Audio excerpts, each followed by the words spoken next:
Alright mga kabukya mo, Binondo Bridge. Sarap maligo rito. Oh.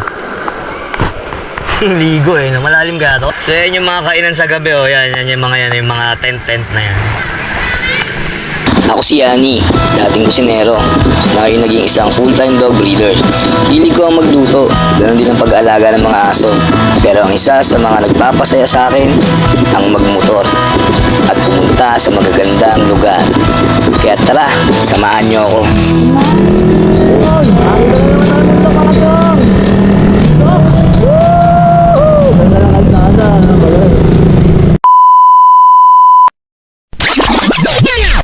Pero oops, teka, may bago tayong racket ngayon. Dahil isa na tayong ganap na MC Taxi Rider. Kaya tara, samahan niyo ako sa biyahe ko. So, susunduin natin yung pang-apat na bukyaw natin. Bukyaw!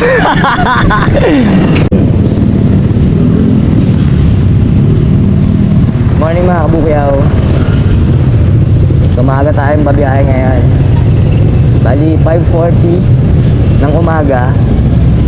At kita nyo naman, medyo makapalang ulap. So sana hindi mag-uulan. Namiss ko bumiyahe. 3 araw akong hindi nakabiyahe. Babiyahe tayo kahit umuulan. So tara, pick upin na natin yung unang bukyaw natin.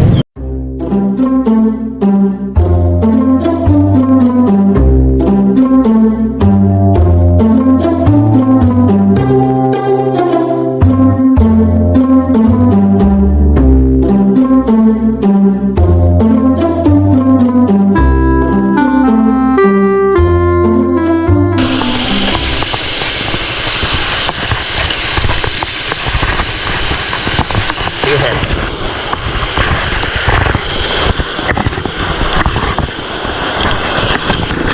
Okay na, sir.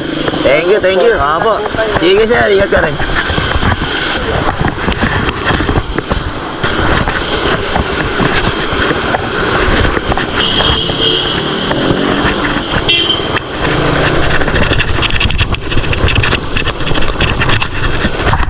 So, yun, nababa na natin yung pangalawang bukyaw natin. Tapos pinasukan ulit tayo ng isa pa ulit na bukyaw dito. So napadpad na tayo sa Manila. Ay nako. So lalabas tayo ng Taft Avenue.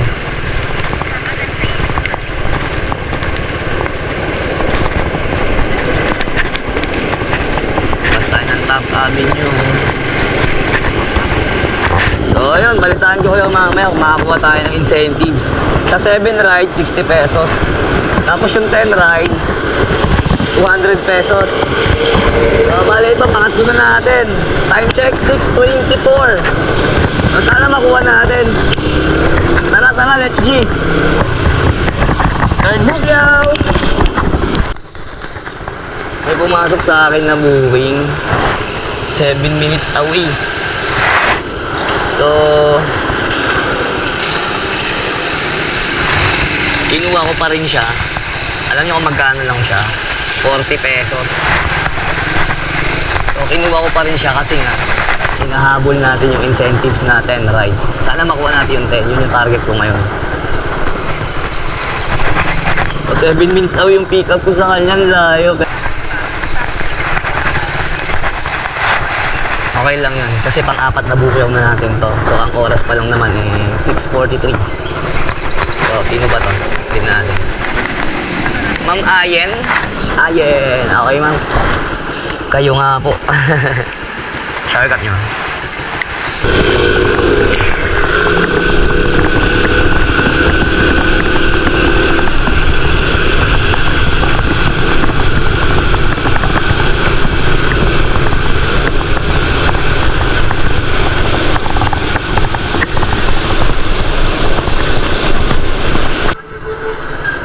Nakakatuwa mga kabukyaw oh. Sunod-sunod yung pasahero natin sa part ng Manila. Tapos eto ngayon oh, pang 10 na natin itong bukyaw. Ang swerte natin, nakuha natin yung 10 rides. Eh ang oras pa lang naman 8:30 pa lang. So ito pang 10 na to. Malamang kung mai-drop natin to mga alas 9 na. Kasi nga sa Makati pang drop off niya. So may 1 hour pa tayo. Sa 1 hour na yun mga kabukyo, pag naka-13 pa tayong rides bago mag-10, eh yung 200 na incentives madadagdagan pa yun. So tingnan natin kung makukuha natin yung 13 rides. Pero dun pa lang sa 10 rides, goods na ako. Dun pa lang sa 10 rides, goods na ako dun mga kabukyo. So tingnan natin kung makuha natin yung 13. Shoot. Bang. Okay. Alright. Joel po.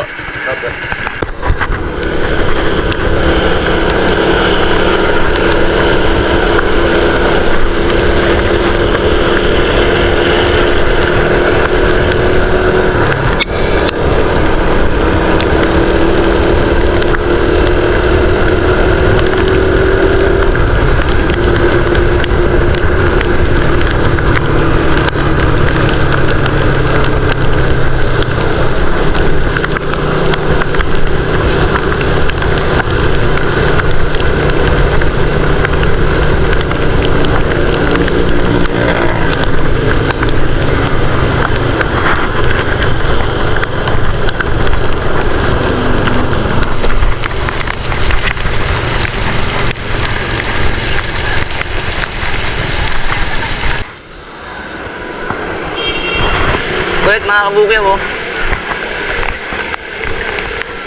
Tondo Bridge. Sarap kaligo rito. Oh.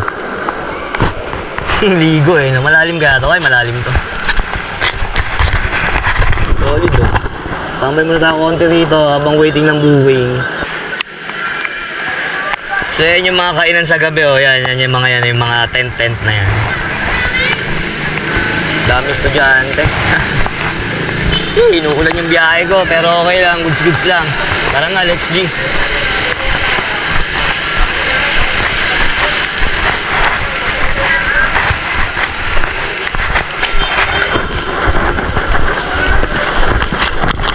Nakarami na tayong bukyaw.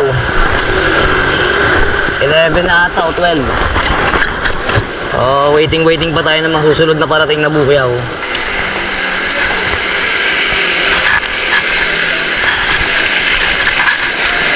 Naiihi na ako.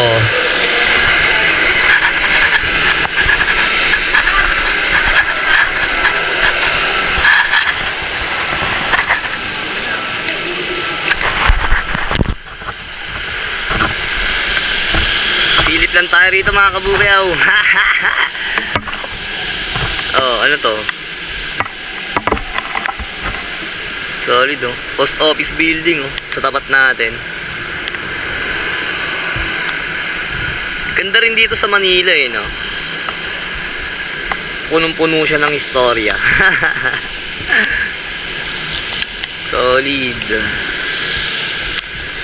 So yun, natapos ng bukyaw natin mga kabukyaw. Nakaano tayo, 12 bookings tayo. Alas 10 pa lang pasado. So pwede pa tayo makarami nito. Pero sa ngayon, unti-unti ko lang lumapit dun sa location ko. Para diretso mamaya pag lunchtime, at least malapit na ako, hindi na tayo masyadong magsusunog ng gas para gumarahe. So yun, nag-last trip ako dito dyan sa may gilid ng Binondo Bridge. At nilapag ko muna si King Yani. Ay, sinarata ko muna si King Yani doon. Tapos yun, nakuha natin yung natin yung incentives natin na 10 rides. Bago mag 10, eh naka 10 rides na tayo. So solid yun. Meron na tayo 100 pesos doon. Diba? 100 pesos na. So yun, naka-open pa yung app natin. Natay pa tayo ng booking na mabasa. 12 or pasado alas 12, di garahe na tayo. So yun lang mga kabukyan, maraming salamat sa nakatapos ng video na to. Ingat kayo palagi kayo mag-iingat sa uulan. Always with LT, mabuhay kayo. So